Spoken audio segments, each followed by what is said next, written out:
I live on Long Island, New York. When I was a kid, our block used to throw a yearly block party. I had a few friends on the block that were in my grade, Mike and Danny. We would always hang out together at these block parties. My neighbors would go all out. There would be tables of baked goods, catered food. Some neighbors even had tables of alcohol out. Of course, we were like 13. No one was going to let us drink at that age. It was a Saturday, and people were setting up for the block party early in the day. The street was already closed off. It didn't really pick up until around 3.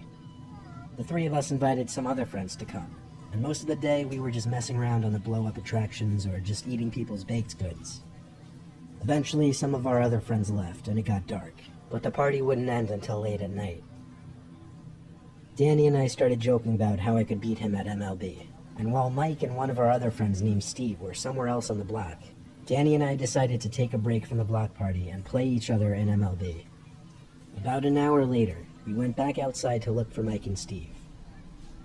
We ran into Steve, who said Mike went into his house like forever ago and didn't come out. So we walked through the block party down to Mike's house and saw his parents, who told us he went inside. We saw his bedroom light was on, and he was standing at his window. We started waving at him to come down. It didn't seem like he even noticed us, though. Screaming over the blasting music would be kind of useless, so instead I said let's just go inside his house.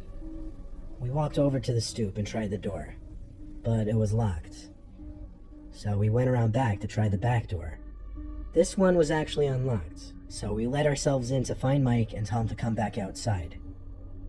Naturally, we went right up the stairs towards his room. His door was cracked open, and naturally I went to push it open, expecting him to be in there. Instead, there was this tall man standing by the window looking outside, his hands resting on the windowsill. I backed up away from the door, frightened, but more so confused.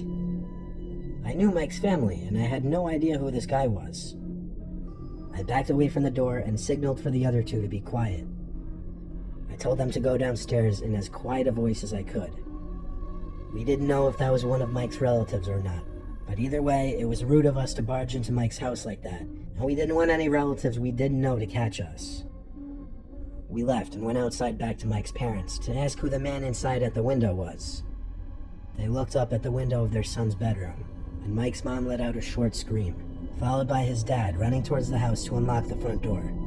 We watched as the man standing at the window turned and disappeared, as we stood there waiting in anticipation. A crowd started to form, and it became a scene as people were asking what was going on. 5 minutes later, Mike and his dad came outside to the crowd. He had already called the cops. Mike was apparently hiding in his closet after he saw a random man from his room walking up the stairs.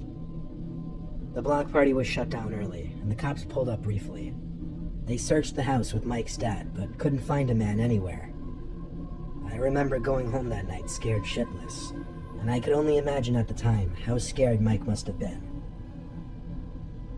I woke up in the middle of the night, and my mouth was really dry, so I went downstairs to get some ice water. As I shut the fridge, I noticed something through the curtain in the kitchen.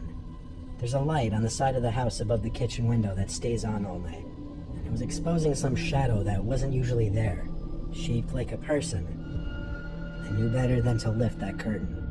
I went straight to my parents' room and woke my dad up, who heard about the event that took place earlier down the street. He came down to look, but when we got to the kitchen, the shadow outside the window was gone, which confirmed it was a person.